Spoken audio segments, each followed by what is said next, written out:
Ladies and gents, welcome to Richard, Grannon and Friends. We have with us back again, by popular demand, Mr. Darren. Hello, sir. Hello, Richard. Thank you for having me. Strap in, everybody, because here we go. What are we going to be talking about today, Mr. Darren? Well, what we're going to talk about, Richard, is the most surreal time since 1939. Mm-hmm. And this came to a climax round about 10 days ago when a senior member of the British military stated publicly via the Daily Telegraph, a respected news outlet here in the United Kingdom, that conscription of citizens to fight Russia is a realistic possibility. Mm-hmm. And we talked about this, I guess, 18 months ago in previous episodes. And it seems that unfortunately it's come to pass. So I realised that a lot of people in their lives are busy, but also worried around the state of the world. So you can't win. If you integrate into the news stream, it could cause depression. Yeah. Something as a psychotherapist, and therefore people to manage their mental health and well-being wish to exit that, but then by exiting that you are exposed. So an individual could not know what's going on, and then all of a sudden, like what happened with lockdown, on the 23rd of March 2020 at 6 p.m, the Prime Minister just looks straight into the camera and gives the announcement, and everybody's lives are changed in an instant. Yeah. And this could happen with conscription. This could happen with World War III. Yeah. So it is my job not to depress you. It is my job not to depress the audience, but it's to make the audience aware. Yeah. Because I've come to a metric, again, it's not scientifically peer-reviewed, it's just my own view, that 85% of people in the Western world are what I would call willfully ignorant. For various reasons, from childhood trauma to issues of just being hedonistic. Then we have a 10% that I would claim are the bloodsuckers of the poor, this being the executive class in politics, in merchant banking, in media, that just see everybody as a resource to use and exploit. And then finally, what I would say we're part of, and hopefully the audience is part of, a 5%, which are teachers or knowledge seekers. And we do our best individually and collectively to change the narrative, to try to awaken some, if not all, of the 85%, to then diminish and lower the power of the 10%. Yeah. So that's basically just my remit of how I live my life. What I do, though, is, because of, again, what we've talked about in previous episodes, the racial dynamics of this country, I cannot be a leader. Because first of all, I am a black man, and second of all, I'm a Scouser. And in the food chain of Britain, Richard, that's pretty low, mate. That's pretty low. So nobody, I've seen Braveheart. I've seen how that film ends. And I'm not William Wallace. You're not putting yourself in the fire. No, I seen how what they done to him outside of Derby. And no, I will just be that fella that when it all falls down, they say, do you know that Black Scouser fella on YouTube is right, you know? They're not all jam jars, are they? So that would be like that would be my little moments of like, yes. And then the other moments is hopefully there is somebody that will watch this via the joys of the interwebs. And when they're part of this Machiavellian Davos collective, we are like Jimmy Crickets in their head. And they're like, no, I can't be down with this. I just can't be down with it, because I believe that this country is an oligarchy that is masquerading as a democracy. And evidence of this is through somebody that you would know, an esteemed excellent journalist called Andrew Gold, who I believe interviewed you recently. Yeah, just a few weeks ago, yeah. And that top chap. people is available on YouTube as well. It is. And Andrew Gold, in 2 separate interviews, talked to an outstanding journalist called Sonia Poulton and a gentleman, I'm sorry, I know I'm good, but not that good. I forget his name, but he's a historian of medieval history and also the royal family. And these 2 individuals admitted to Andrew Gold that they either have been recently or are on government watch lists. Now, Sonia Poulton, according to what she told Andrew Gold, was on a government watch list due to her research about COVID-19, who was getting money for the PPE, who was making big decisions. Was it based in science? Why were certain people getting protection legally for certain things? And basically, she was on the government watch list. Poulton found out about this through an insider. She then does a Freedom of Information request, and it's confirmed to her that she was on a government watch list. And then the gentleman who is a medieval historian expert on the House of Windsor, he wanted to do a book on Prince Andrew post-Newsnight, looking at how all this Epstein controversy has impacted him. And what you do with royalty, you don't go directly to them. You have to go via their friends. Then their friends go to them. And then do they get the authorization to participate? But you never actually meet the royal. It's done through their friends as an intermediary. So because the gentleman did this, he was put on a government watch list. Again, Insider told him. He then makes a request and he's confirmed that it is. So these things exist within Britain. So it's likely that you, my friend, are on a government watch list more than definitely. I would say I'm definitely on a government watch list.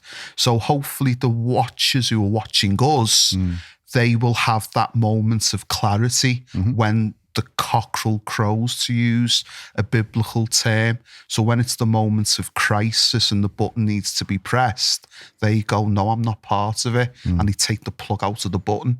Just something like that, to use a metaphor. So that's why I do what I do. So people may want to reach out to me. They might want further elaboration. There could be organisations like the BBC who are now very interested in alternative theory and conspiracy theory, and they're doing big investigations into it, because some of it is scary.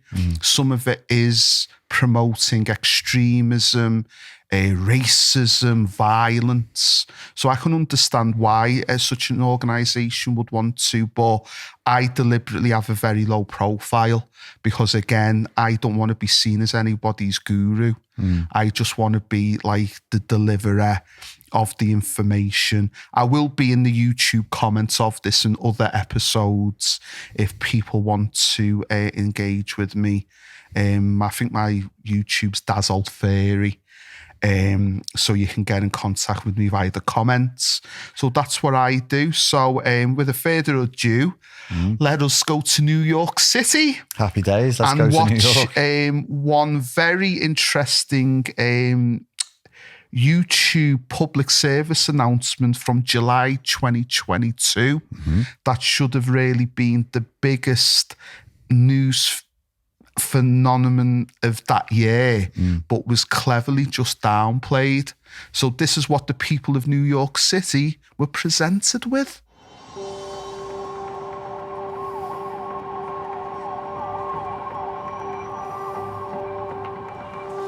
So there's been a nuclear attack. Don't ask me how or why, just know that the big one has hit, okay? So what do? There are 3 important steps that I want you to remember. Step 1, get inside fast. You, your friends, your family, get inside. And no, staying in the car is not an option. You need to get into a building and move away from the windows. Step 2, stay inside. Shut all doors and windows. Have a basement? Head there. If you don't have one, get as far into the middle of the building as possible. If you were outside after the blast, get clean immediately. Remove and bag all outer clothing to keep radioactive dust or ash away from your body. Step 3, stay tuned. Follow media for more information. Don't forget to sign up for Notify NYC for official alerts and updates. And don't go outside until officials say it's safe. All right, you've got this.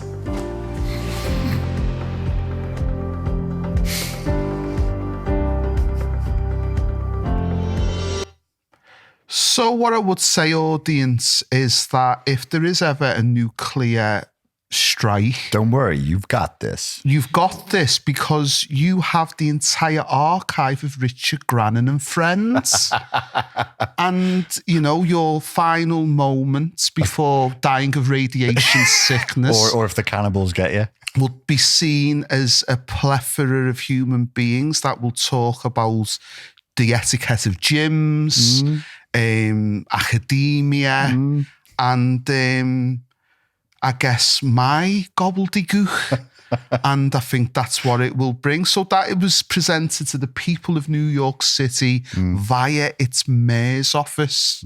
So that was something that we should have really played in our last conversation, but the synchronistic, natural mystic way has made it more prevalent now. So in a nutshell, people, as I've talked about, Western politics being this fakery that is actually just big bloodsuckers of the poor trying to scheme ways of getting more out of us. The following is, I would say, one of the most sensational things I've ever come across. Now, I'll give you some background to it. It was only released in mid-January of 2024, and it regards a lady called Carrie Lake, who is a former American television news anchor who is currently a member of the Republican Party and a candidate for this year's 2024 Senate election in November. She secretly recorded a conversation between herself and a gentleman called Jeff DeWitt. Now, Mr. DeWitt is an American businessman and politician who has quite the record. He was a former state treasurer of Arizona from 2015. Then Donald Trump nominated him as president to be the chief financial officer at NASA. Then after that, he became the chair of the Arizona Republican Party. So this is DeWitt basically revealing how American politics works. Get ready, people. Don't tell people. They're gonna try to have me murdered. I don't doubt that either. Saints world, man. If that stuff that came out last week is right about the cartel stuff, man. They said the cartel's operating in 50 states right now, like all 50. You know? So what's going on? Who is it? What? forget the who. Let me just tell you the what. Let's just say there are people calling around saying, "Gosh, no, they can't repeat this. Never repeat this. If you say no, don't. If you say I got offered to buy out, don't use it, because then we lose our ability to get things done in the future." Here's my problem. Rather than just say, let's work with her, she's a great candidate, because they don't own me, and it pisses me off. Yeah, I don't know it's about ownership. It's about control. I don't know it's about control. It's about being on the team. I guess that's You know what I mean? They want to be on the team. They want you to be on their team. But Just team. You know? But if they're pushing a globalist agenda, I can't do that. So what do they want? What do they want me to do? They want you to stay out for 2 years. But, let me tell you what I can offer you. But, I said, you can do whatever you want. It's talking head, this and that. So, the ask of me was, it's kind of funny. So, the ask I got today from back east was, this is, hesitate from us. Is there any companies out there or something that could just put her on the payroll and give her, to keep her out? And I said, well, what are you willing to do? Like, whatever we need to do. This is about defeating Trump. And I think that's a bad, bad thing for our country. DeSantis is not America first. This is about the final death blow to Trump. And I don't think that's good for our country. And you know I love Trump. I love Trump. It's not good for our country, Jeff. It's not, but at the same time, I'm not even sure Trump can win again. I don't know that he can win again. I think what it really comes down to for a lot of people, it's not really about like control or agenda. It's just about the ability to raise money to win. You know, if you really want to know, all of politics boils down to money. I think. I always believe that. And even on their end, like what makes them the most money? I know. All these consultants don't want their payday to end. And I don't want to make a deal with these kind of people. This is a hill worth dying on.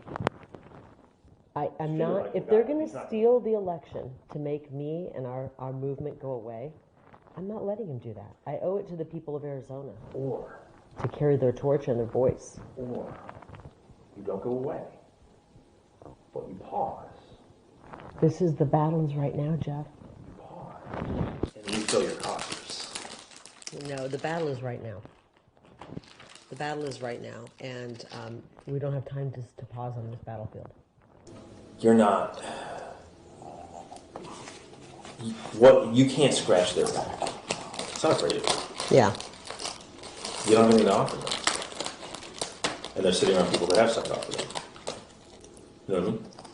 It's just, it's a back scratching club. That's all DC is. It's a big back scratching club. You're in no position to scratch anybody's back, and you've already made it known that if you get there, you're not going to scratch anybody's back. I don't scratch people's back. You know, I've been on the outs with a lot of people for a long time because I don't scratch backs. You know, where are we in 2 years if they steal the election again? Listen to what you're saying. Why don't we do something about it so that we the people can pick our... What can we do? I'm not willing to accept that, and I'm going to be the biggest pain in these people's... Go back and tell them that. I'm running, and I'm going to be the biggest pain in their... I'm willing to tell them that. And they're going to have to kill me to stop me. I know. Look. And you don't have to tell them that, but I don't think they will, but...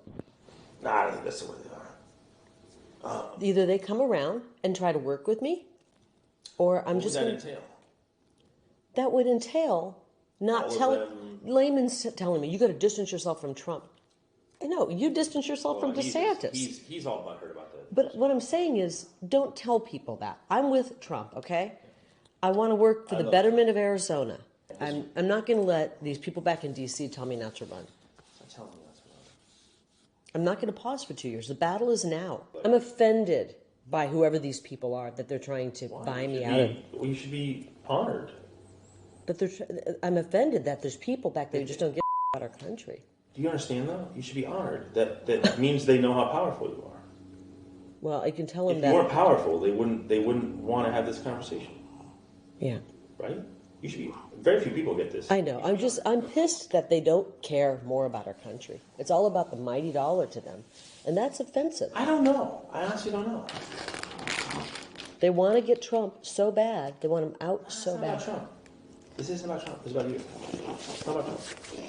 I'm good. It's about you. It's not about Trump. Some people that are in on this... I know. Listen, I can win. Why don't you go back and tell them that I can win, and why don't they get behind me?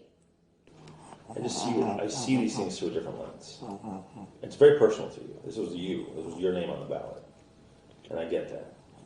And it's a very personal thing.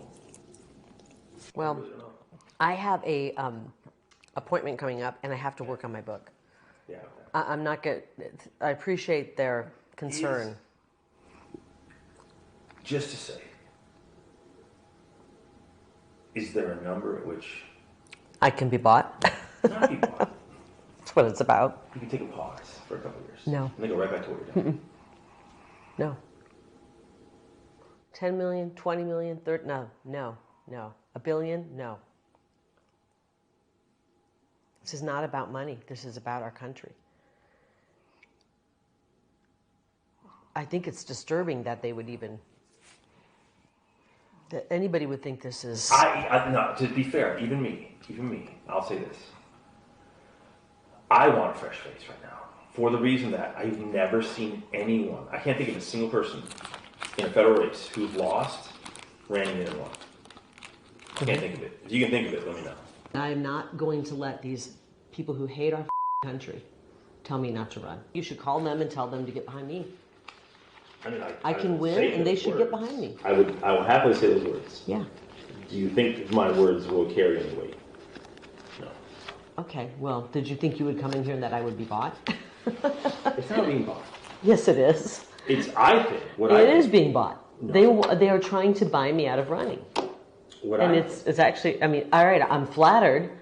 I'm offended. I'm offended for our country. We have people like this who live here. What I think is this, is it can give you an incredible opportunity to have a bigger voice to fight for stuff than you currently do. Yeah.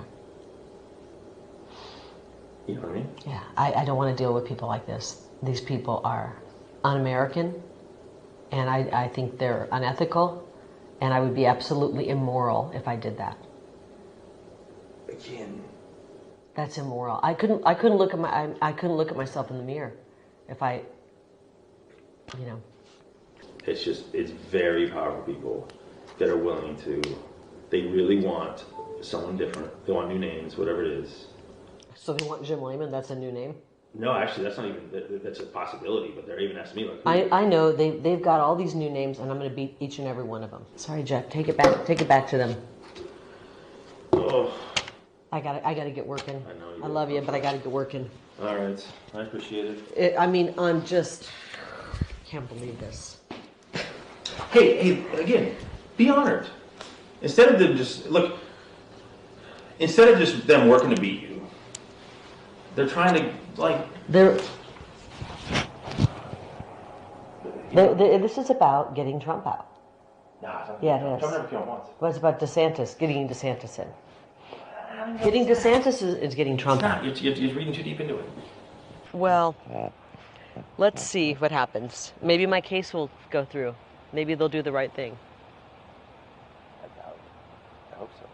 I do too. That's my first goal.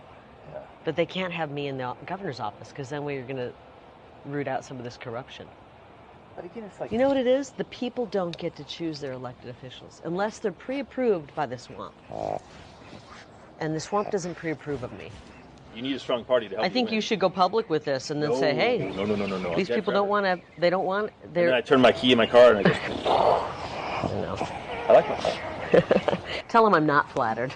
I'm offended that they... Don't tell anybody we had this conversation. I'm offended that they don't care about our country more. I actually wish you'd just give me a counter offer this big. Give me a counter. I can't be bought. Come on. I can't. All right, I'll see you. Okay, bye-bye. So that, people, is the real world and how it is. So when you might have a friend or someone you work with who might have very elaborate, different views of the world, don't be dismissive of them, because that is what's really going down. Who is he suggesting pair out? Is it the Republican Party? He is basically saying that it's not, to my interpretation, Mr. DeWitt is trying to hint that there are people above the Republican Party. And he uses the term back out east. So that gives me the impression that it's more than just DC. We're talking downtown Manhattan. We're talking maybe Connecticut, those two places where the money really is.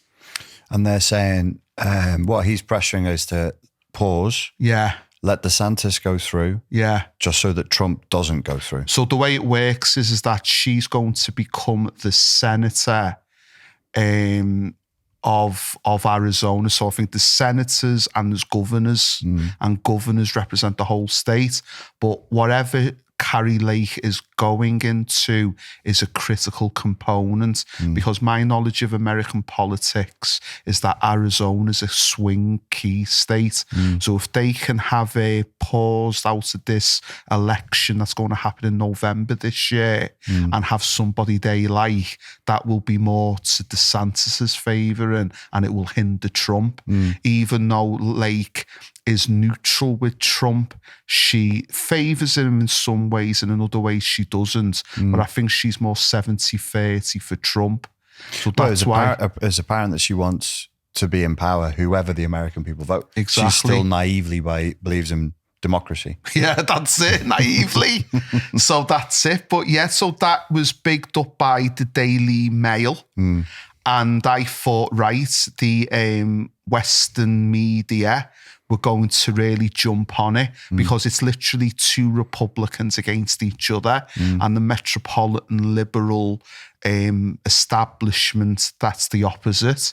And they ignored it, because it reveals what's behind the curtain. It should have been a huge scandal. Massive, and especially the end. The reason why it was so long was because I just wanted that bit where he goes boom, where he's like, if I do anything to upset these people, that's me. I'm getting taken out. So we're in this thing of gangsterism now, and assassinations and people getting bumped off. So all the allegations that they will throw at Putin regarding provoking and Wagner and what really happened on the flight, they do the same exact things. So it's who's telling you the narrative, it's who's putting you down the path, who's making you like who you like, who's making you hate who you hate. There's things about Donald Trump that I find cringeworthy. And for a leader, he should not be that blunt. But there are other things about him that I agree with. And I can have that perspective. But there's too many people that are far triggered with Trump. And we will get into why, in terms of psychology, I believe that trigger exists. So there you have it, people. We have Carrie Lake, who is trying to get traction with this with Mr. DeWitt. Mr. DeWitt has resigned from his position of chair of the Arizona Republican Party, but it just seems that it sort of hit a dead end in terms of this. I thought Trump would have even picked it up, but maybe it's so raw and it's so visceral that it might even scare him. Such is the power of the conversation. Given that this New York City public service announcement on nuclear war came out in 2022, do you think that was in response to the Russian invasion of Ukraine? Or what it was, I believe, in response with is a meeting in Bali of the major nations, and it was the first meeting, I think it was the G7 or the G12. And what you have is you have your foreign secretaries go, and then they then see what the agenda is, and they pass it to their prime ministers and presidents for the real big meeting. So Sergei Lavrov, the Russian foreign minister, was there representing his country, and he had to deal with all his counterparts of Western nations basically belittling him in front of the other nations. So apparently Lavrov got that annoyed, he just stormed out.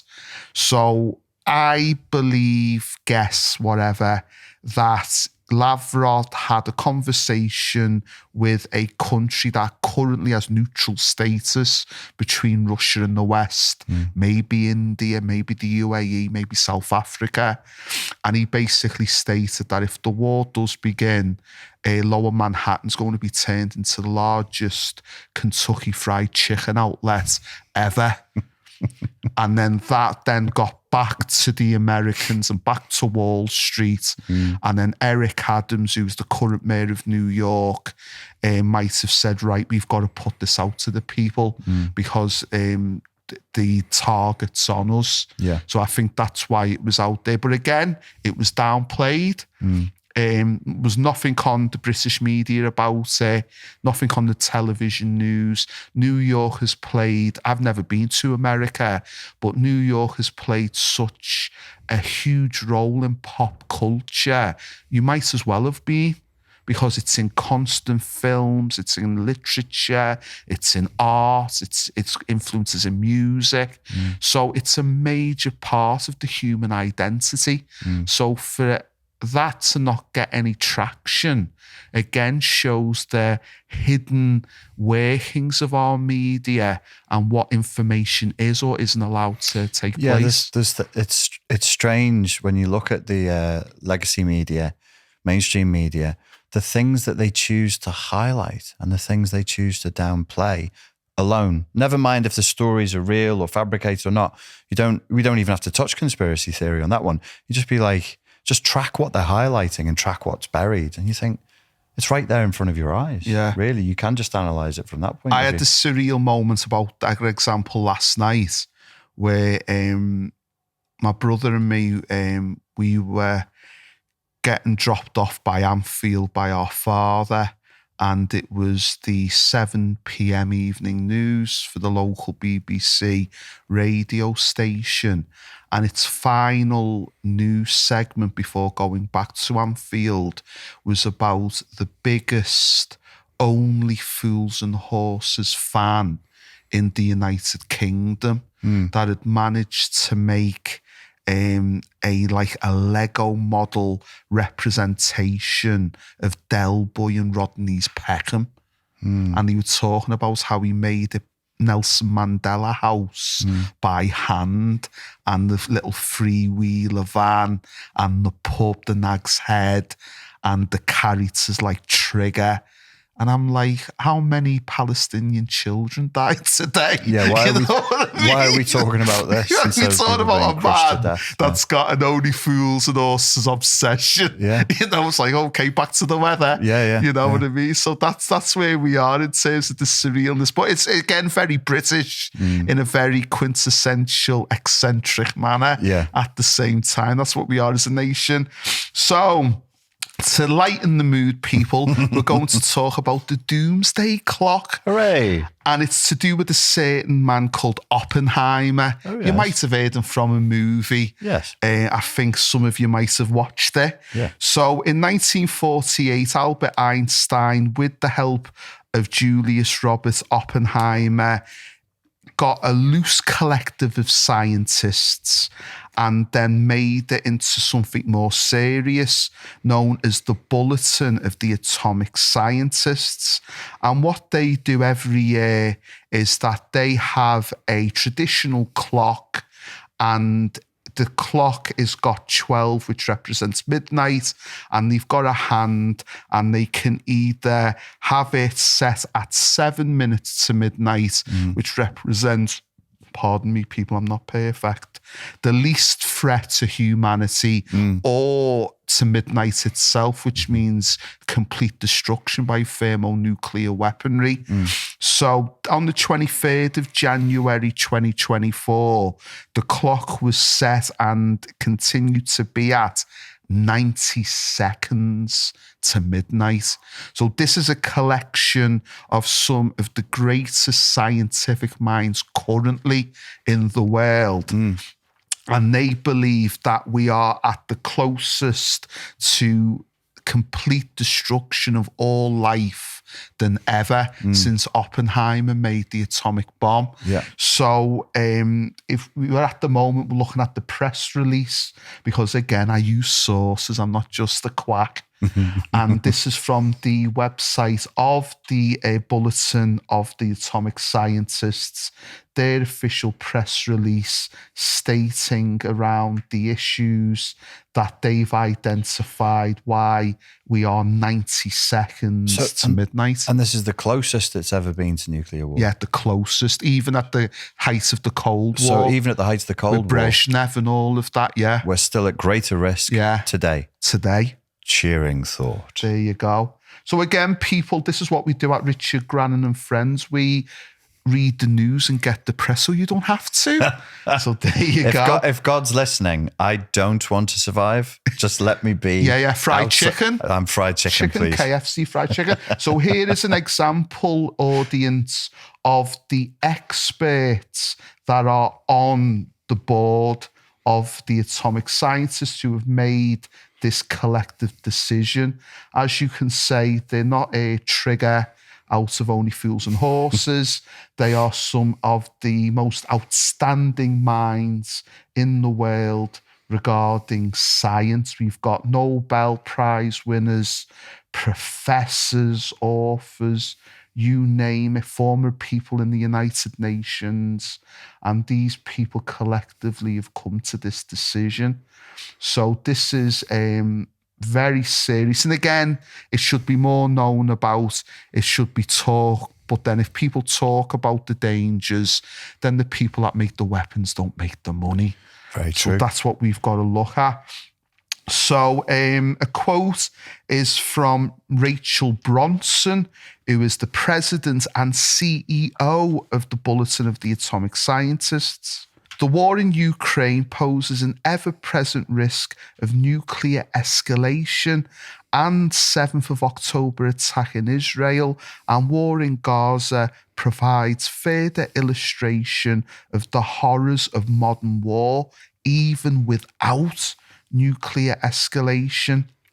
So I then decided, looking back at our previous conversations, to rhetorically, I think that's the word, answer a question I posed to you, to myself, to the audience.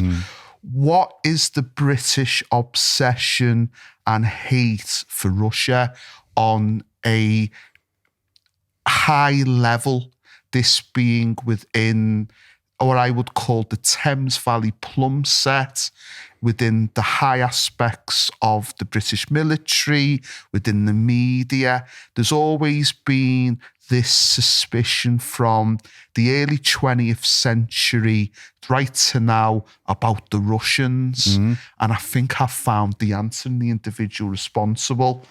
So the individual and the person why we're here right now in this situation is by the name of Sir Halford Macminder.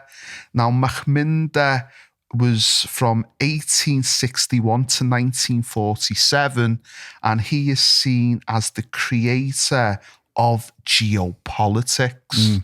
So in his opus titled The Geographical Pivot of History, Macminder claimed that whoever controls the majority of Russia will rule the world, due to that landmass having vast natural resources and being the buffer between continental Europe and Far East Asia. Another point that got my attention was the precise landmass highlighted by Macminder has both Moscow and Beijing within its zone of control. Whilst this work is exactly 120 years old, it is my belief that it is both the foundation and ultimate ambition of British foreign policy, hence all the anti-Russian rhetoric since then. It's interesting you've brought this up and that you've had this thought, because I had this thought recently. There's a friend of mine, I was talking to her and she said, you know, what is all this about? And I said, so do you know how many time zones there are in Russia? Would you like to take a guess? And she went, well, Russia's big, so I'm going to say there's 5 time zones. And we were chatting over Skype. I said, no, it's 11. And I said, open a map. And we opened the map and she said, well, there's nothing in Russia. I said, where's there nothing in Russia? She said, everything that's north of Asia, it's just barren. And I went, Okay, let's open a map. Because I've done that route going to Thailand, flown across it, and you can look out and it is sparse, but there are cities, there's populated areas. But we looked at, actually, could you pull up Russia? It covers a fucking huge amount of terrain. It is free United States of America with a little bit extra. So I was saying to her, I said in the conversation, because I don't know my geography that well, but I knew it was bigger than what most people would think. I said, I think it's as far east as Japan. It's further east than Japan. Yeah. It is a vast expanse of territory with a huge amount of natural resources in it. And so tactically speaking, I think the chap talking, was it Machminder? 120 years ago. I think you can just look at the map and just say, it might be worth having a piece of that, Yeah. That's pretty important, that. Because if that's the world. I mean, and then we got into this thing. She was like, oh, but it's miles away from America. Americans are safe. I was like, no, it's not. It's not miles away from Alaska's America. just over the water. Alaska's like Liverpool to Birkenhead. Yeah. Ferry across the Mersey and you're there. Yeah. There was even, we looked it up because we were laughing at that point, and we were saying, there was even people trying to escape conscription in Russia, and they took a rowboat into Alaska. They were sent back. But it's actually right there on top of America. It was way further for the Japanese to go, but not so far for the Russians to go. So I think this is a really important point. Why are we, because England used to be allies with Russia, and we used to love Russian culture, and we're mates with the Russian royalty. And now there's been this long-winded 100-year-long campaign to demonize them through propaganda. Yes. And we had the same conversation. Like, what for? So this is the man. So as you can see in front of us, again, through our previous conversations, I talked about these two gentlemen who at the time were famous for people saying that they weren't cousins. They were actually identical twin brothers. So the gentleman on the right, who is locking his hand, who's got his hand in his pocket, is the villain of the piece. And his name is King George V. And the man he is locking arms with is his cousin, who would later betray Tsar Nicholas II. So what my theory is Machminder arrives at this geopolitical theory that the British somehow must control the majority of Russia. Then this gets steam because Machminder is one of the founders of the London School of Economics, still lauded today there. And then later on, we'll see another British institution of higher education that still lauds him. And this must have then got up to King George's attention, and that's where the betrayal happened in terms of the Bolshevik revolution happening. Tsar Nicholas contacting his cousin, saying, could the British Navy arrive at St. Petersburg to take him and his family away? And then King George just casually decided no. And then that then ended the Russian royal family. Do you think it's possible we funded the Bolshevik Revolution? Or? Well, there's an interesting idea on that due to the fact that one Mr. Lenin did spend time here in London. So it was possible that I think a really Machiavellian plan was for George to go to his cousin and say, right, what we can do is you force this guy out. We'll allow him sanctuary in London, but we will surveil him. And then we will know who his inner circle is. And then if you want him to return to Russia, do with him as you may. Here's all the documentation.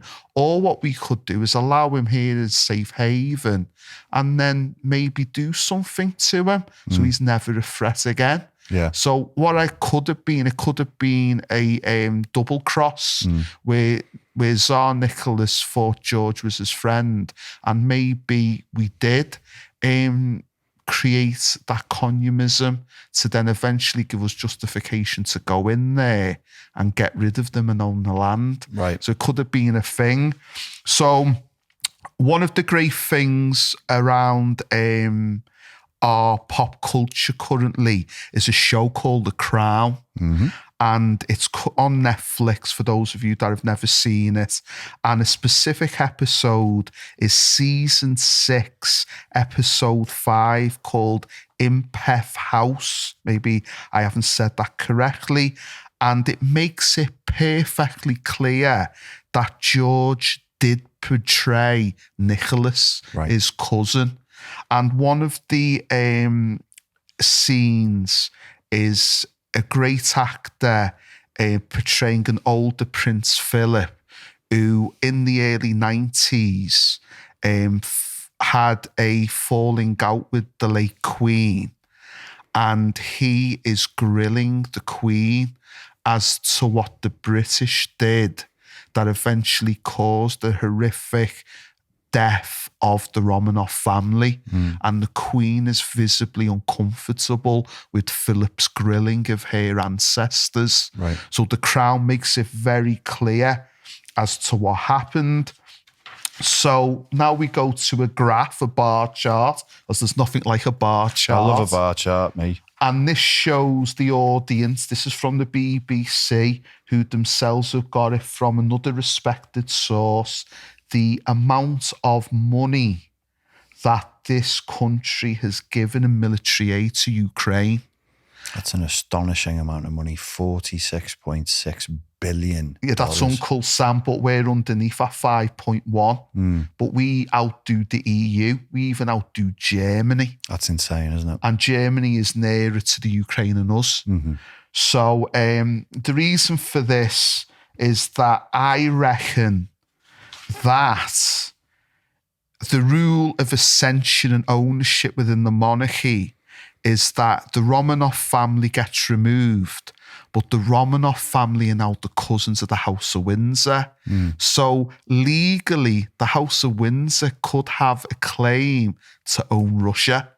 Oh, if yes, I see. If democracy was established, then maybe royalty could come back, kind of a thing. Yeah, but I think under the terms of reference, the British monarchy saw that if we can get Russians to kill Russians, our hands are clean. But then because we're their cousins, we can go in the future and say that's ours. Because there was a famous example again with Prince Philip, where Prince Philip and the Queen visited Jerusalem. And Prince Philip was very casual in telling the Orthodox priests, oh, I own this. I own this street. I own that famous church. I own this section of Old Jerusalem. Did they like that? And they were just really uncomfortable because he's like Greek, isn't he? So it's like the Greek Orthodox hierarchy in Jerusalem. And they're looking at each other to say, does he own it? Is he our boss? Can he turf us out? Is he our landlord? And the big boss is looking at them to go, yeah, he's our landlord. He owns this part of Jerusalem. Does he really own that part of Jerusalem? He was very famous. He was just very laissez-faire. Oh, yeah, I own that church. Oh, I own this street. Oh, yeah. So, and they're like looking at each other like perplexed because they live on the street and they didn't know. Right. So that's the power of what these people have. So now we've got, again, another graph, because, again, I love graphs. And it's to do with the amount of national debt we currently have within the United Kingdom. So our collective debt is 85.4% of GDP. So eventually something has got to give. Now, to put this in a context, to pay off that debt, it would require an increase in taxes of an additional 30 billion, and it would take 30 years to pay. Now, a generation, people, is 25 years. So that is more than a generation to pay off this current debt.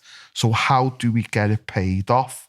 Now, as you correctly said, Russia has abundance of natural resources, particularly in its Arctic, in which it produces 1/10 of the world's oil, 25% of the natural gas, and is abundant in nickel, copper, coal, uranium, tungsten, and diamonds. So that is it. And now we go to one of my favourite films of all time. Again, trying to link the pop culture narrative with the serious stuff that I'm saying for you ordinary Joes and Janes. This is a masterpiece of a film called Training Day, which has, again, me being a film geek, one of the best director's commentaries ever, because it shows the frightening underworld belly of how law enforcement connects with big business and crime in Los Angeles. So in the photo, in the still photo, we have the three characters that I'm going to talk about. Sitting down on the sofa with the crucifix is Detective Sergeant Alonzo Harris, played by Denzel Washington, and Washington got the Oscar for Best Actor for this performance. Then standing up in the middle in the flap jacket, bulletproof vest and camo shirt is Officer Jake Hoyt, played by Avon Hawke, and the gentleman sitting down in the armchair is Roger, played by Scott Glenn. So in this scene, what happens is that Detective Sergeant Alonzo Harris has had a wild night in Las Vegas 48 hours earlier, in which he beats to death with his bare hands a Russian mobster. So a hit has been put out on Alonzo Harris by the West Coast Russian mob. And what he believes is that if he can generate a ridiculously large, substantial amount of money and then present it to the Russian mob, that will end the issue. And what Alonzo Harris doesn't realise is Russians aren't Americans. It's about honour, it's about face, and it's about protecting your own. And in the end, he gets the wake-up call. But in that scene that we see with the three men, Alonzo Harris has gone to an organisation of men called the Three Wise Men, who basically run Los Angeles crime on a senior level from the police department. And he tells them about his predicament. And he states that Roger, who is an informant for the police, has money likely stashed in a piggy bank somewhere in his property. And each of them will get a reward out of the piggy bank if they authorise an arrest warrant. The arrest warrant is given, and then there's a scene where Harris goes to Hoyt, and Hoyt represents the viewer. He represents the ordinary Joes and Janes who believe in the rule of law, who believe in doing the right thing, and he gives him the sawn-off, he gives him the shotgun, and he says, "This is your first kill, and if you do this, $250,000 is yours." So eventually Hoyt has this mental breakdown, and then Alonzo Harris just kills Roger and then basically tells him, if you say anything, these men that are with you, your fellow officers, will kill you and your family. So that is the deepness of what happens in Los Angeles. And whilst Training Day is fictional, it is based on a number of accounts that the writer and director met with former law enforcement officers and gang members and people within the Los Angeles media that look at crime. So it's very well researched. So what we have is the same situation regarding Russia, as you can see. So Britain, the West, could be deemed as Detective Sergeant Alonzo Harris. The angry psychopath Yes. who's in debt. And basically Russia's Roger. And what we want to do is we want to just take, under Machminder's plan, this section here that you can see. That little section of land. Exactly. Now, what Machminder was so clever, and I have to admire him in such a sly manner, is that he doesn't give Britain any Pacific port. Right. So what he's done is he's allowed the Far East to still have a way to not go through there, to go to continental Europe and continental Europe to the Far East. Now, the reason why I've done these red hashes is under Machminder's plan, or what he hints cleverly in his opus, is that you destabilise those areas with the red hashes. So you do tensions on an ethnic basis, you do sabotage of infrastructure, you fund a minority that's persecuted by a majority, and you just cause all types of destabilisation. So all them nations eventually to do trade and travel will have to go into your section. So by de facto, you now control everything, not only in that border, but everything south of that border. Yeah. Via a flux of insanity and chaos, controlled mayhem, basically. So that was the Machminder plan of controlling that part of the world. And then obviously you've got all the resources and everything within that huge land mass. So Britain would be basically unparalleled in its thing. So I just use that connection with Training Day and that scene with Roger, where I think is the motivation of it. So here is the man himself in all his oil painting glory that is currently that is at his time at the University of Reading. Now, what I found about Machminder was that there's a possibility. You've made his name sound slightly sort of Urdu. I think it's Mackinder. Mackinder, sorry. You've given him like a Punjabi. MC Machminder. Well, there you go. So I think I'm glad I've sort of besmirched his name because in my research, I found out that he could have been a serial killer.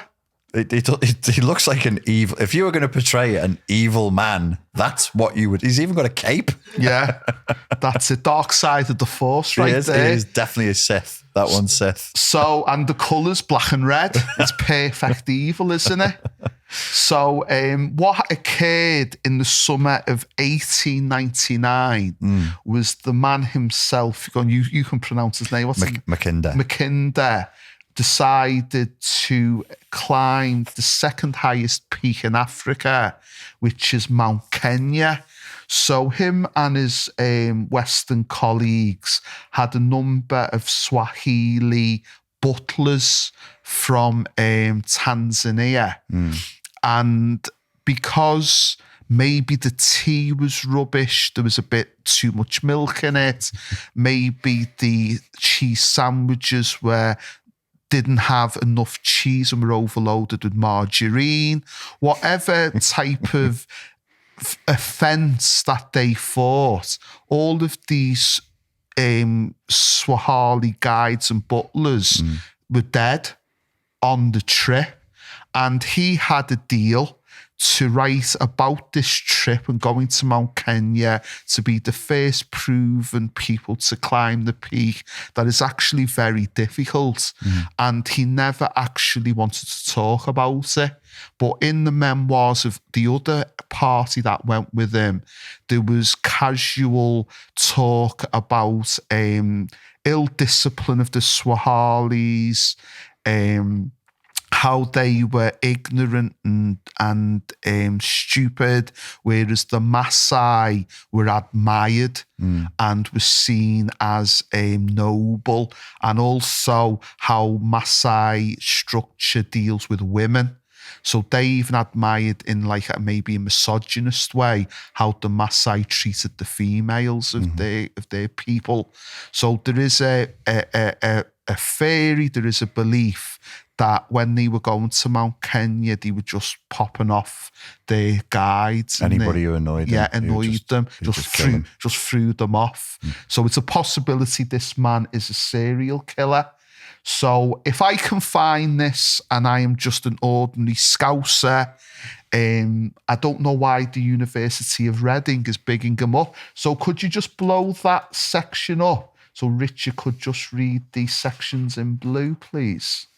So this is from the University of Reading, and I screen grabbed this on Monday, the 29th of January, 2024, and this is them being so proud of a potential serial killer.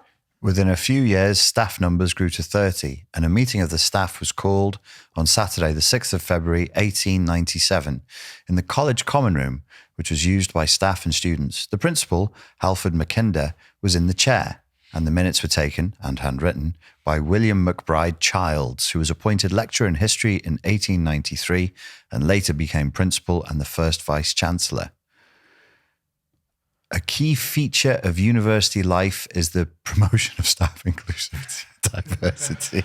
So if I can just be this ordinary Joe and Jane and find this guy could have been involved in the serial killing of black Africans, what is going on at the University of Reading? You'd think they'd go like, should we not have, especially with the Black Lives Matter movement, them throwing statues in Bristol into the dock and all of what's going on now. You'd think that institution would say, should we examine who this guy was? But no, he's a great guy. He's just fantastic. And I guess the University of Reading will say I was wrong, but there you go. So this work of this gentleman, potential serial killer, I believe is a direct influence on the lifetime work of thankfully two deceased individuals that influenced geopolitics in the 20th century. So the first is Zbigniew Brzezinski, and the other one who we talked about is Henry Kissinger, who thankfully died last year in December. So both men had a view on American expansionism in terms of geopolitics. Now, Zbigniew Brzezinski, his lineage is of Polish royalty. And when World War II happened and the Red Army came into Poland, him and his family had to exile Poland. So he had a natural hatred of Russians. His daughter happens to be, I would say, the Lorraine Kelly of American morning television. Mika Brzezinski on a show called Morning Joe, in which they're like a bit like BBC Breakfast and like they do politics light. And the reason it's called Morning Joe is that is a saying in America that represents the ordinary person. So you've got this very deep, cerebral man in Zbigniew Brzezinski who created the Mujahideen in Afghanistan to fight the Soviet Union there. He whipped up the Mujahideen to fight. Yeah. Oh, okay. So he was the main proponent of creating an Islamic fundamentalist resistance to a communist Afghanistan. And he then trained them in Pakistan, funded them. And one of them was an operative called Tim Osman, who we now know as Osama bin Laden. So he may have started Al-Qaeda then. Exactly. Wow. So his daughter now is on American morning news going, hello, America, how are you? So He couldn't make it up. He couldn't make it up. So then Zbigniew Brzezinski was beefing with Kissinger because Kissinger had a belief of let's sort of get Russia and China to eliminate each other, sit back and watch eating the popcorn. So this is why Nixon in the 1970s with Kissinger made agreements with China. and then basically was responsible for the China we see today. That was initially funded by America as a means of upsetting the Soviet Union, what we call Russia. So in time, Kissinger changed his view on that and believed that the West should align themselves with Russia because there's more shared values. Christianity, Western Russia's part of Europe, etc. So he was going for more of let's work with Russia, and via working with Russia, that will alienate China.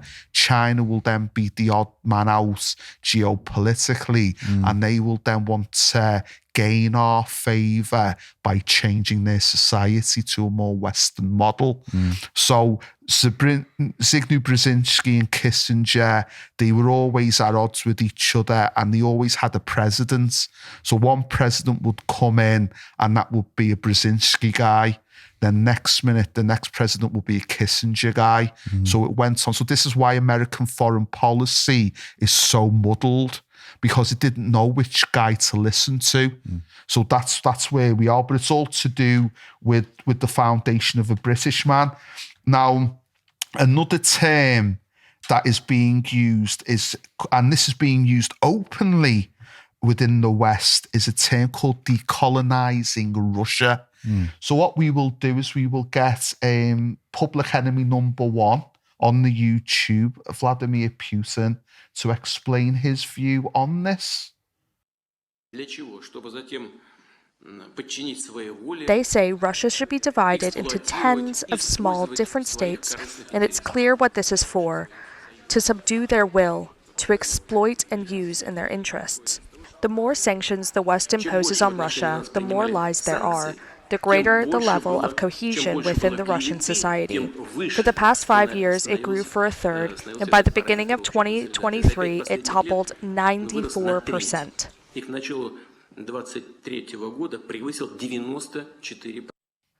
So this is Putin like talking to different governors at different parts of his country, and he's just basically stating that in his belief, that I believe is sound. I'm not a pro-Russian by any means, because we do have memes later on skitting Putin the person he is, the gangster he is.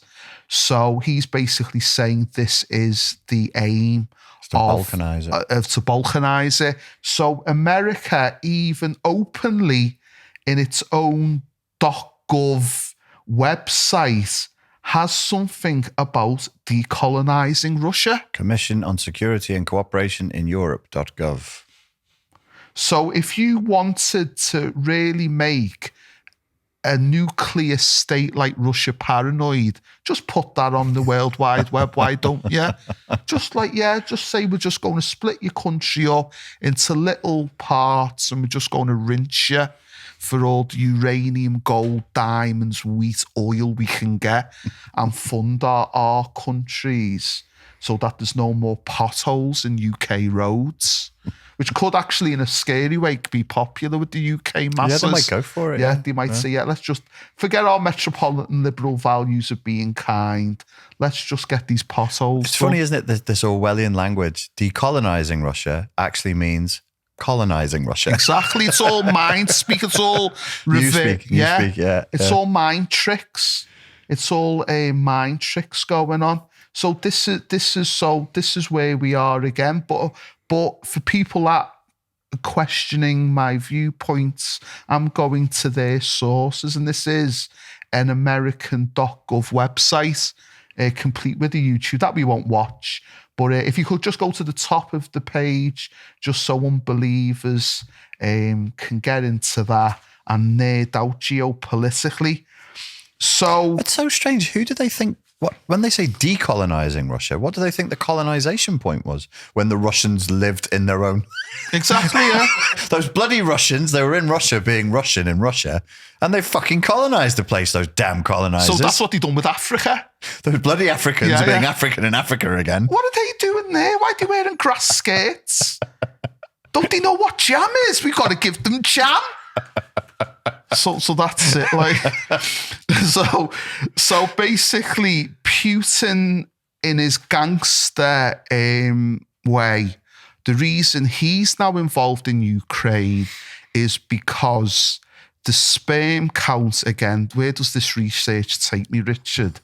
The sperm count in Russian men is the lowest in the world. It's not. Is it really? It is the lowest in the world because we don't know what they were doing in terms of... But they had cities where people couldn't leave that were doing all experimental military scientific research. Right. So they could be doing things like on Stranger Things type levels. Yeah. Like goodness knows what type of monsters or things are frozen in the Russia. underground. Yeah, in Russia. So, and then they had Chernobyl and obviously other things. So because Russia has such a low sperm count, why do I know this? And then in the early 90s, America very cleverly but very stupidly at the same time said to Russians, why don't you live in America but then denounce your Russian citizenship? So what that was designed to do was it was designed to weaken a future Russia. But then America could have placed a huge Trojan horse or numerous Trojan horses within its own country by doing that tactic. So I'm not saying every Russian and their families that emigrated, that took that offer from America, are double agents, but I'm sure some of them are. Yeah. So this is a very strange thing America had done. So because of, I believe, was it 12 million Russians? I think 12 million Russians took that option to relocate to America. 12 million? That seems like a huge number. Yeah, that. and gave up their citizenship. Russia has had the best of their brains, genetics, whatever, gone suddenly from their country. When did that happen? That happened in the early 90s. So as soon as... Oh, the collapse. The collapse. And you think it's as high as 12 million? Yeah, really? I've heard 12 million. Because there's places in America that have such vast Russian population. I think an example is the Coney Island area of New York. Little Odessa. Where the Warriors film, the famous cult film, The Warriors, was set. That if you walk there, you hear nothing but Russian. And other parts of East Coast America, south of New York, you can go to places and it's pure Russian.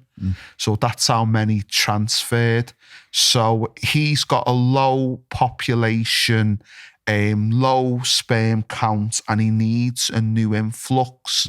So via creating something called a special military operation, not a war, he's trying to create a new hybrid type of battle warfare where you try to minimize as much as you can civilian deaths, and you're just going for the military in a war of nutrition. Is it war of nutrition? Attrition, where you just have this slogging out over years. Are you telling me Putin secretly hungers for Ukrainian sperm? Yeah, that's it, basically. Yeah, that's it. What a slut. That's it. So that's what it's always about the slime. Whatever it is, everything we do is about the slime. It's about the procreation. You know, you get a haircut. You're not thinking, oh, I'll just get this. You do what you want, Barbie. You're thinking, what is she going to see so she can grab my slime? So, you know, that's just it, isn't it? As scouse blunt black as I can say it, Richard. That's what it's about. That and fried chicken. So with Russia, what people forget is that it's a very paranoid type of nation, because since the 19th century, it's had military confrontations with the French, British, Swedish, Ottoman Empire, who we now know today is Turkish, Spain, China, Japan, Germans, and Afghan Mujahideen. So because they have such this large landmass, there's people that are scared of them. So therefore, in the Russian perception, they're scared of everyone. So he's now trying to now make it into this new sort of Soviet Union. I don't think he's looking at the Baltic states, but he's trying to incorporate Ukraine in it, because obviously it's got great, it's the breadbasket of Europe. The vast majority of our bread, our wheat, comes from Ukraine. It's got some of the most fertile soil on the planet. And it's got natural resources galore. So he's doing, again, a training day. He's Alonso, and he's trying to see Ukraine as Roger, and he's just trying to grab it. So this is what we've got. So we've got two. So people are looking at Russia. Russia's looking at Ukraine in terms of piracy. And then the other thing is, it's the unique genetic background of Russia. Russia is a mixture of Vikings meeting Mongols. So the Russia we know today, in the first Slavic state, was known as Kievan Rus, and its capital in the mid-9th century was Kiev. So the birthplace of the Slavic people is Kiev. So I think because Putin talks about the importance of history and people knowing their roots, he's now trying to recreate that old Russia as one.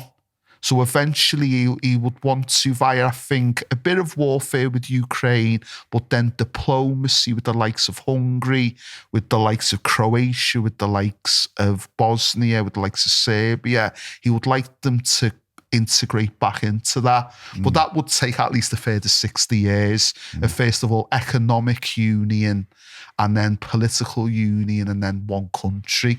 So it would take between 60 and 110 years, I fathom. So that's why the special military operation is such. But this YouTube shows, again, the savagery of war and what we might, as British people, have to expect serving for king and country in the future. This is what they do not show you on the 6 o'clock news, people. Harper's Magazine writer Charles Glass has gotten his hands on some videos from private contractors in Iraq. These are Blackwater guys. He's calling them the warrior class, and they're doing a feature on it. I can't wait for it. And what they've done is found out, of course, how these guys operate in Iraq. Now, some of us have heard these stories before, but now you get to see video attached to it.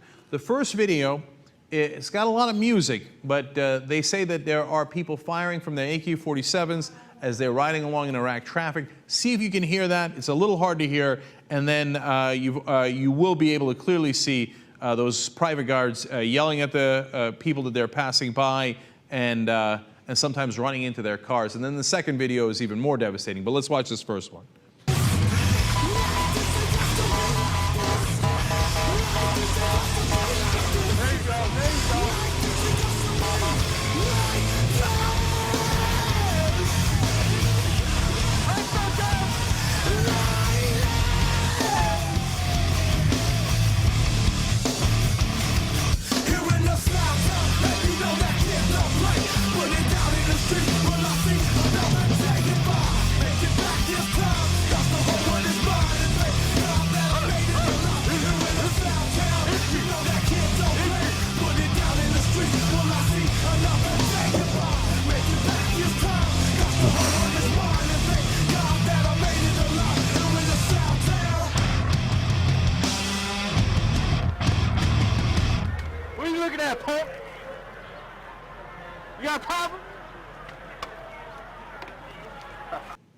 Yeah, they're looking at you rolling through their town like a madman. Now, here's the thing. They put it to rock music, and some people might look at that and go, ah, cool, yeah, they get to run over the other cars, yeah. But you have to understand something. These are real people, okay? Now, when you smash into their cars, maybe it's no big deal to you, but that's probably one of the most important things they own, and let alone the fact that if it's true that they're firing the weapons, God knows where those bullets land. But the overall idea is, God, they have such an enormous disregard for the civilians that we were there to, quote unquote, liberate. And the whole idea is, we're the big bad Americans, the laws don't apply to us, get out of our way. And then, gee, I wonder why the Iraqis hated us. You're not convinced yet? Wait till you see the second video. Right in the beginning, one of these guys is gonna run over a civilian, and then everybody's just going to roll on by like nothing happened.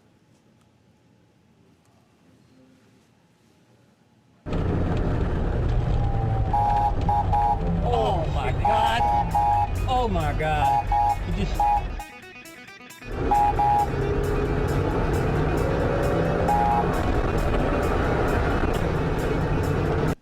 And they just keep on rolling. Gee, I wonder why the Iraqis didn't like us. I can't quite figure it out. Maybe it was our enormous disregard for their lives. Like we didn't give a damn. As we pretended that we were there to give them freedom and democracy. Let's take a look at freedom one more time. Oh my God. Oh my God. You just...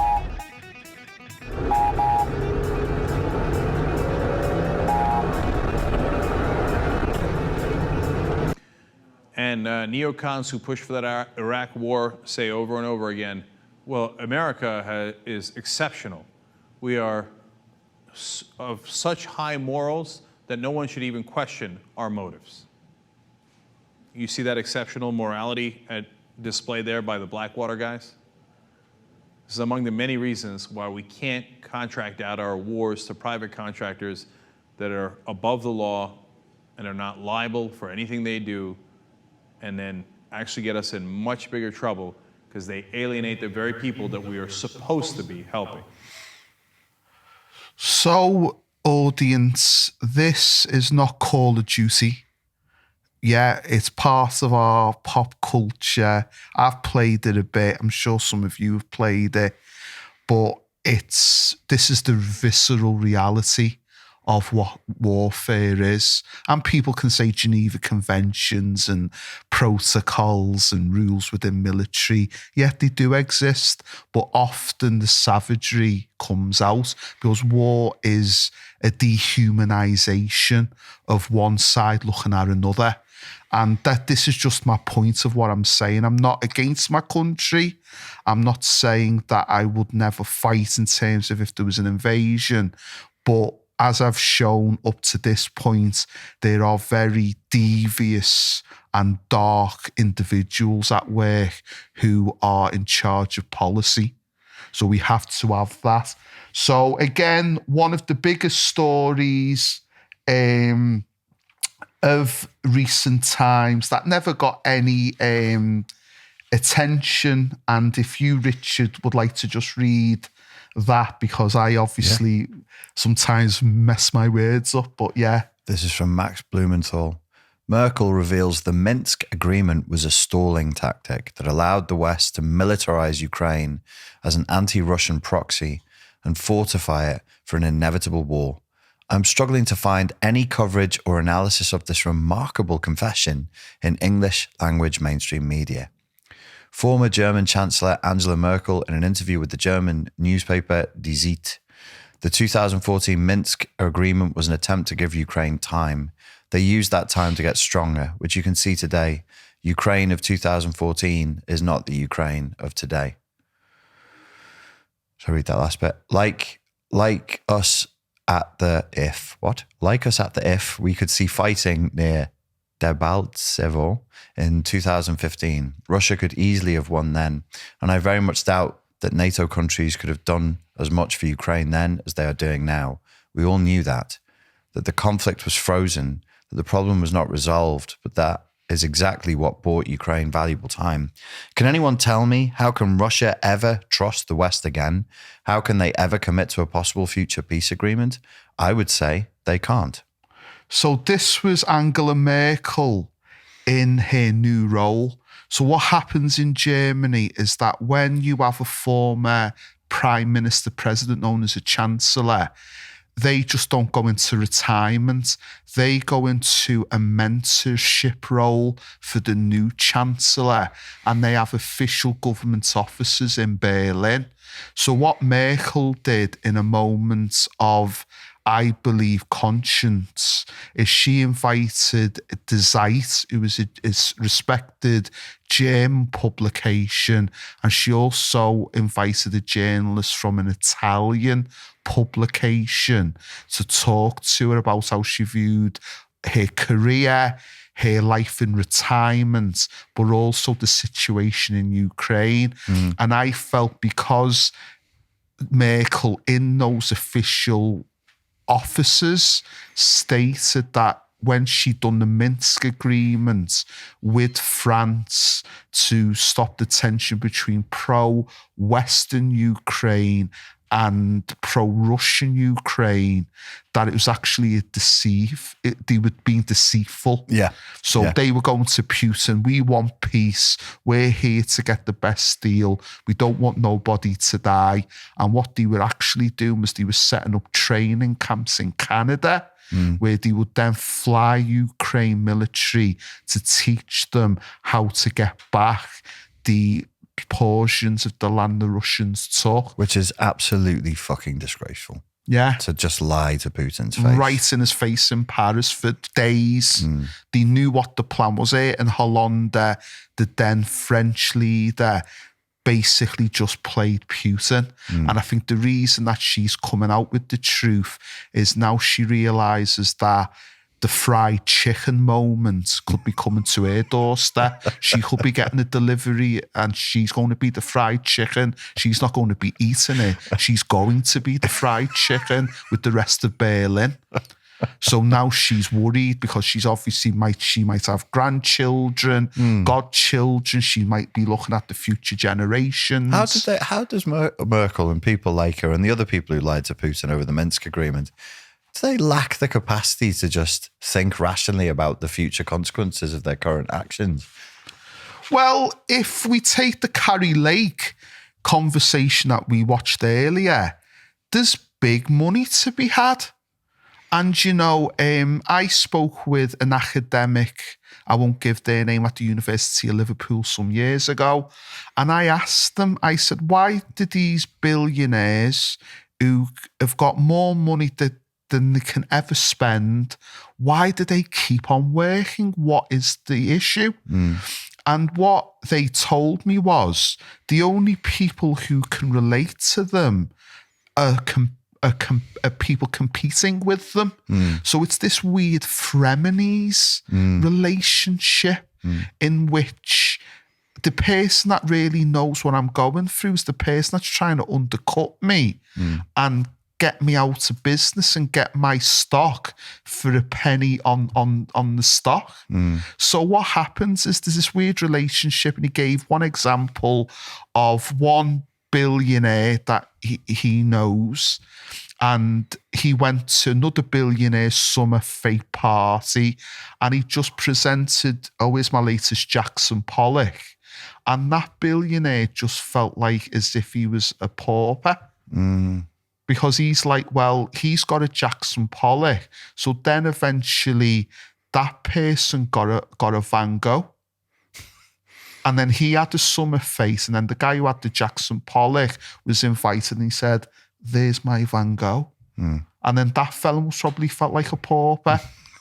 So that is the thinking of the West. That is the thinking of these people. They're living in some sort of weird, delusional, otherworldly echo chamber of competition, of that they're talking about me. Because all groups, it's from the playground of a child to your work, office space, to your family relationships.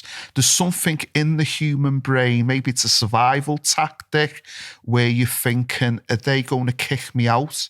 Because maybe when we were at the beginning of our Homo sapien existence and we were in caves, maybe the weakest were chucked out of the cave to freeze in the winter. Well, you have no worth, so out you go. So, and you see that with animals in the animal kingdom.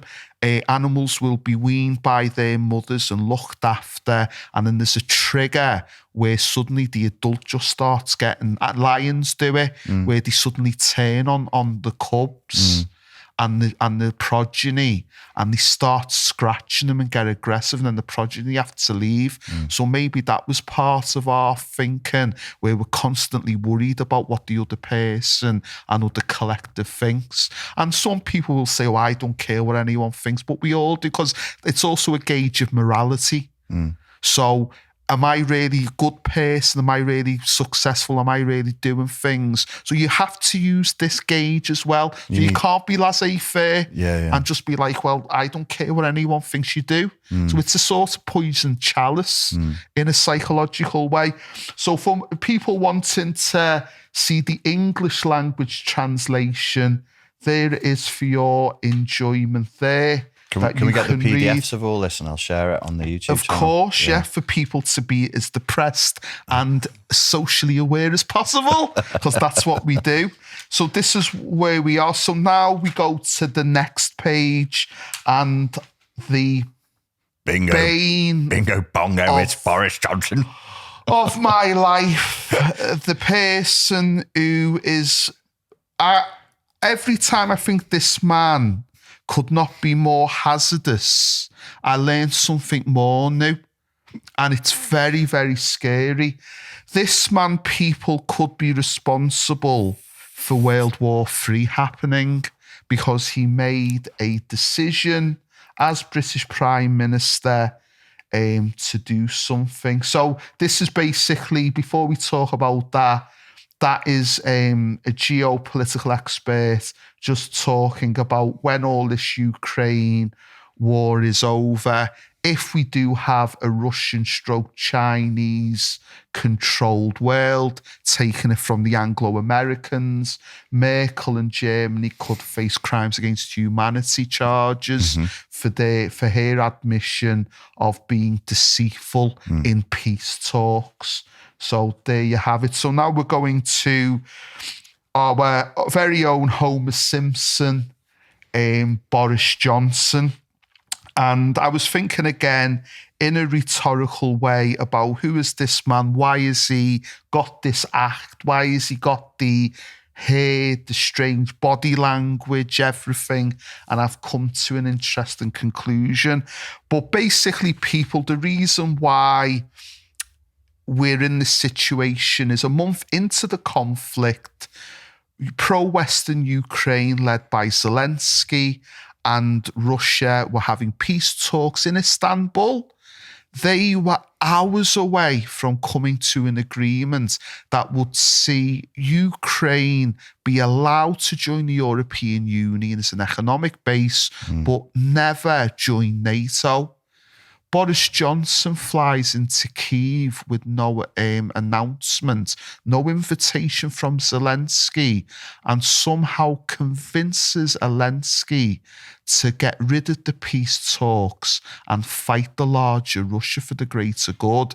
And Johnson said that Britain and the West would back Zelensky for as long as it takes, money no option. So Zelensky went with Johnson, and this is the mess we're in right now due to this man. So people will get triggered about Donald Trump, and he's this, he's that, he's the greatest threat to democracy. This man could be the reason that you, audience, yes, you, could be fighting in a trench somewhere in the winters of Eastern Europe like your forefathers did because of this idiot, Boris Johnson. So that, and it's been talked about, people, you can say, wait there, I've never heard Boris Johnson told Zelensky not to go for peace. Well, let's listen to Zelensky's main advisor and friend explain it in this video. Вони готові були закінчити війну, якщо ми візьмемо, як Фінляндія колись там, нейтралітет і дамо зобов'язання, що ми не будемо вступати до НАТО. Коли ми повернулися з Стамбулу, приїхав Борис Джонсон до Києва і сказав, що ми взагалі не будемо з ними нічого підписувати, і давайте будемо просто воювати. От як тільки ми закличемо їх сісти, наступного дня вони складуть делегацію і будуть вже сидіти, чекати.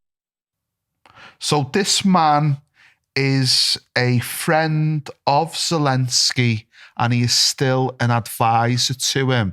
And he basically last year went on the Ukrainian version of ITV to talk about the very first weeks or months of the war. And he just said Johnson came, changed Zelensky's mind.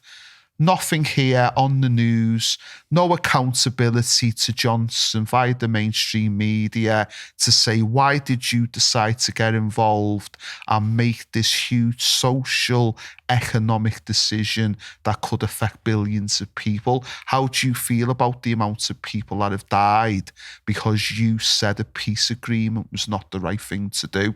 No accountability from our media to Boris Johnson. So I was looking more into Johnson. Oh, yes. And here people is the leading geopolitical expert in the English language world, John Mearsheimer of the University of Chicago. And he will give more details as to this as well.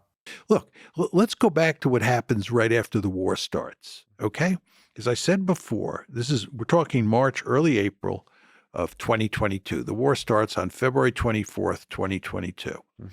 And as I said to you, the two sides were negotiating in Istanbul, and they were also negotiating through Naftali Bennett.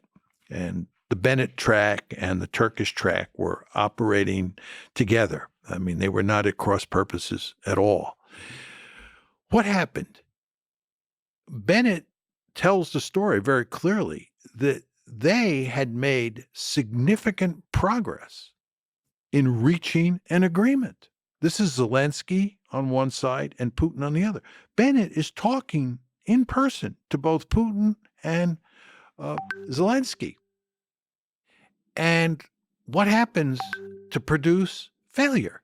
The answer is the United States and Britain get involved and tell Zelensky to walk. They tell Zelensky to walk.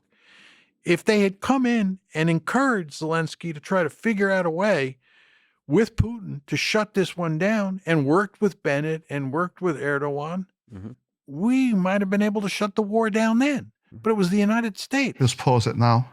Well, let me sort of...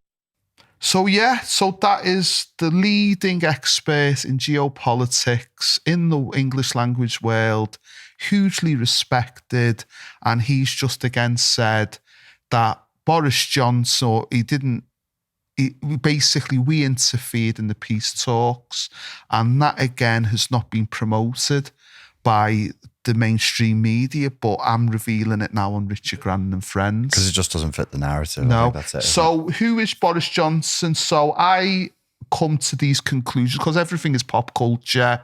I believe a young Boris Johnson, for our younger viewers, watch this amazing fictional detective character, again from Los Angeles, California, called Columbo, who plays the bumbling fool. And part of Columbo's genius is that he will interrogate people, make errors, dress in unkempt, and people just think that he's like an idiot. And then they will lower the guard, the psychological guard, and then he will manipulate them to find the truth. And that's near enough every episode, but it is a genius, enjoyable, easy to understand thing from a simpler time. And the other character I believe Boris Johnson is inspired by is an amazing performance of the alter ego of Superman, Clark Kent, by Christopher Reeve in the very first two Superman films. So Clark Kent, played by Reeve, is this over-polite, uncoordinated, bumbling but overly kind, non-threatening individual, even though he has the same physique as Superman. And it's an amazing acting performance from Reeve, because you see what an alien would view how to manipulate humans to be non-threatening. The glasses, the big over glasses. He's still got massive traps though, hasn't he? Yeah. So that's the genius of when you watch that film. So I think Johnson was influenced by these two fictional characters, and that's what we have. People, all I can say is thank you for your time in watching us. We haven't gone through all the stuff. I really go deep into this because I want to give you as much information based in fact. Remember that people if they're Russian, if they're Ukrainian, if they're Scouse, if they're from the Wirral, if they're Irish, wherever it might be. You can say wolves. I'm not offended. They're people. Even wolves are people. Exactly. And we can't be having these war pigs sacrificing our lives whilst they're in the bunker eating the best of jam. Thank you very much, Richard, for having me. Thank you, I sir. appreciate it. Thank you so much, Till Darren. the next time. Wonderful. Bye-bye.